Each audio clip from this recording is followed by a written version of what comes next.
object, and it's the only thing that's like that. I think if you see a pile of rocks on the side of the street and an artist put them there, you'll know it's art rather than just a pile of rocks. How you know, I don't know. But that's the magic of it. That's why I called it the theater of the object. It has an ability to take all the thoughts and energy you put into it and give it back to you forever. I just love that about painting. Some artists that would have been as long into your practice as you may find themselves just conceptually feeding the dogs dog food and having studio assistants do a lot of the execution. But my sense of your practice, and you can tell me more about this, is that you kind of thrive in the process with your sleeves rolled up. I've heard you say that, don't make new ideas, discover them, right? That, yeah, that's right. I've also heard you say that, the more that you study technique, the more your work's going to become like someone else's. So I feel like you kind of thrive in this isolation, in your studio, and you're there on a path of discovery. Can you tell us about that? I know you probably still open yourself to seeing other people's work, but how do you channel it in a way that it's your process, it's your discovery? Well, first of all, I want to say that I do have assistants who work on the painting quite a bit, but they only can follow my instructions. I mean, I set it all up, and then there's just work like priming something or painting the white backgrounds and stuff. So, I mean, there's other people that help, but the final thing, I mean, the work itself is all mine. And I invented this way. I accepted my quirkiness, and I find that generally speaking, my work always looks better if it's not shown with other people's work. But that's just the way, it's like nobody likes the sound of their own voice or the way they look on film. But generally speaking, I think that you evolve with what you're doing. It's like hacking your way through a jungle. It's you don't want to hit an alligator there or a snake that's alive that could get you, and you don't want to get into quicksand. But you don't know because you just have to hack your way through. And I feel that that's the way it is when you're painting. You're hacking your way through your mind and through your ideas, but to a certain extent that there's not quicksand there. I know the jungle terrain better now than I might have some years ago, but going through where there was quicksand is how you discover these things, how you discover your path. So I don't know what else I can say about that. I just keep following the paintings to tell me what to do. I don't really impose more or less myself on them. I start with an idea, but the painting will say, okay, stop. Or the painting will say, no, keep going with this. Just don't stop. You need to do this, or do this. Stop here and do another painting. And I learned that actually when I was friends with a young woman artist that was very close to me, and she was a really terrific artist, and she asked me to come to her studio, and she showed me her painting, and I said, God, that's just great. And about 3 months later, she asked me to come look at it, and I looked, and she'd painted out the painting and painted another painting. And I said, it looks great. And then finally, after 4 or 5 times, I said, you've had 4 great paintings, and none of them are better than the other one. But the reason you kept cutting them out and doing them over again is because you didn't have self-confidence. But in the end, all of them were good because she was good. That's just interesting to me. There's a question of like, stop and do another one. You'd be surprised. But, it's this nagging feeling that you have to keep doing something differently because but you didn't really. There does seem to be a fragile mental state there for many painters, wanting people's feedback. But if you don't get the right feedback, some painters can get off track for months or years. Bad to have people come into your studio while you're working on something. I really feel like it's bad to have people come in until you're done with the painting.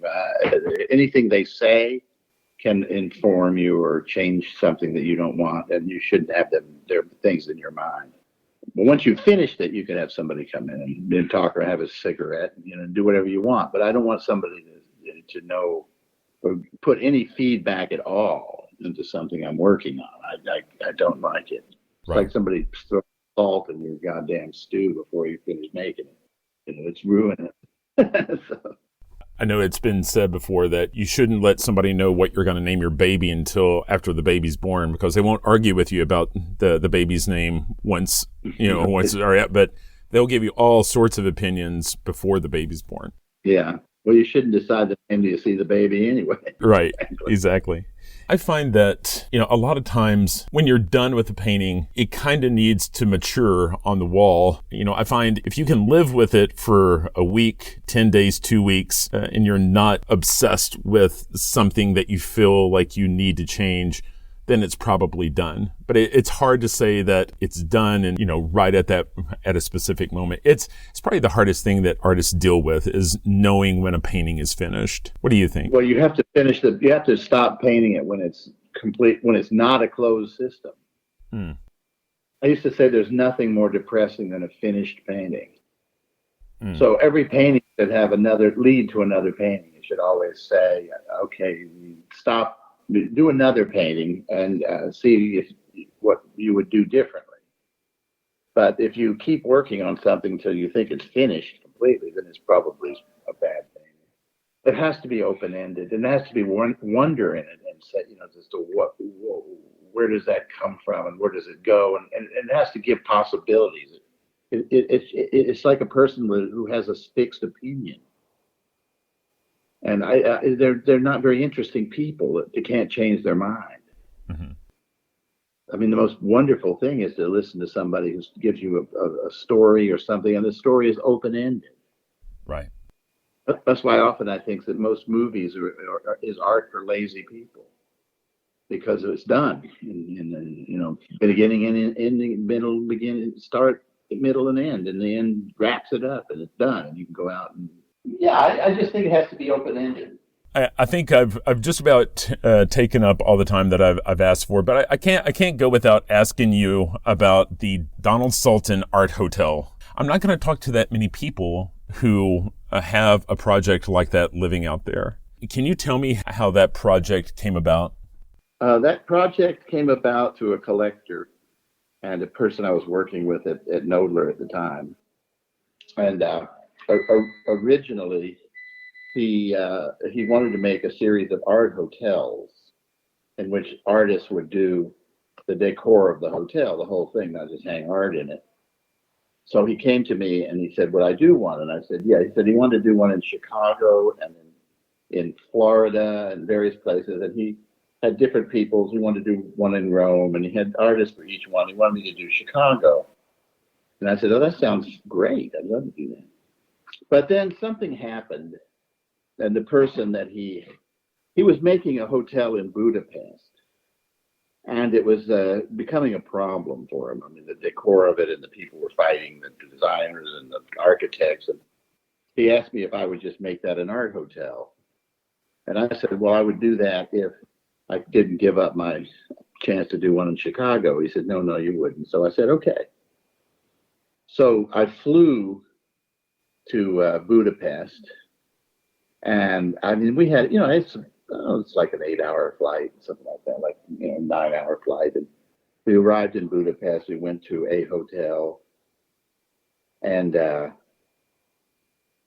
I tried to go to sleep, take a nap, but they said, no, there's we need you downstairs to talk so you can see what's going on. So I walked into a room filled with people. There was the builders, the architects, the people doing the design of the interiors, this and that. And he said, "This is Donald Sultan, and he's taking over the look of the interior of the hotel, and you all have to do what he said." And I thought, well, now wait a minute here.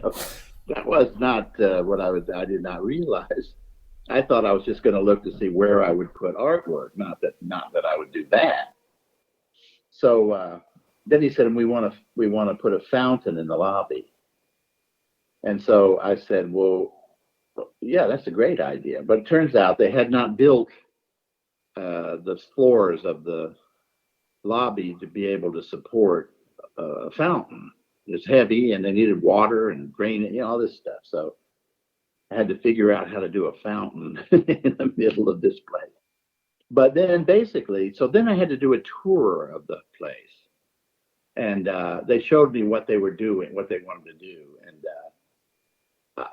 I basically said, you have to get rid of all this furniture. None of this furniture is good. And I did it by, they had these end tables in their room they were showing as a showroom, and beside the bed, and by the table, so on.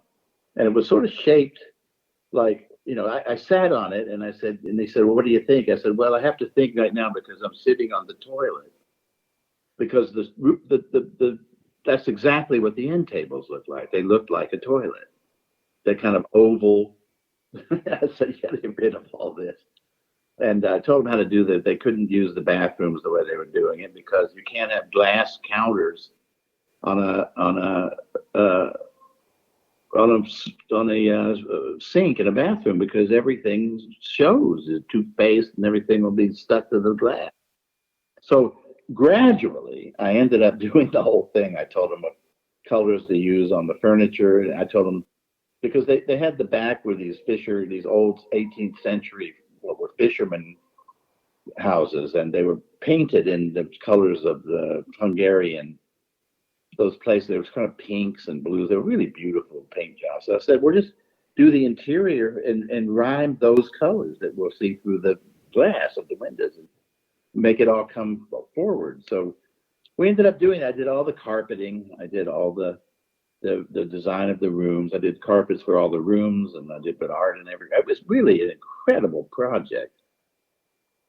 And I thought that I was going to have, a piece of the hotel. That was part of the deal.